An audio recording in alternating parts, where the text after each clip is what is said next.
పవన్ కళ్యాణ్ గారు 21 సీట్లో నుంచి 21 సీట్లు గెలిచారు. ఇదివరకు అసెంబ్లీలో కూడా అనేవని మరి ఆ మాటల వల్లే ఇవాళ వ్యతిరేక వచ్చింది ఆయనకి.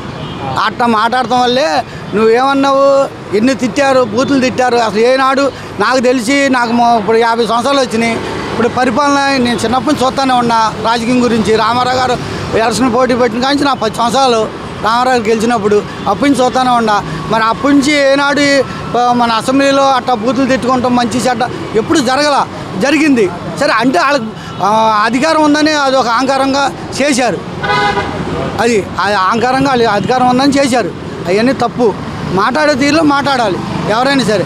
మీరు నాయకులే మీరు అట్లా మాట్లాడితే పబ్లిక్ ఎట్లా మాట్లాడుకోవాలి?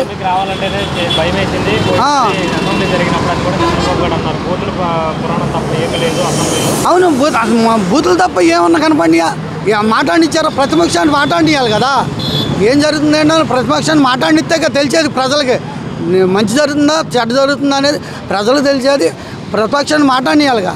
మాట్లాడకుండా నువ్వు బూతులు తిడుతుంటే ఇప్పుడు నన్ను తిడతాడు, నేను మాట్లాడతాను, నన్ను ఎవరైనా తిడతాడు, నాకు ఎందుకు ఉంటే ఎందుకురా బాబు ఇక్కడ గొడవ, వెళ్ళిపోతే పోతే వాళ్ళు అడుచుకుంటారు పోనీ, మరి అక్కడ ఉన్నాక గొడవలు పెంచుకోవాలి ఎందుకు లేని చెప్పి కళ్ళు పూసుకుని అవతల పోతాం.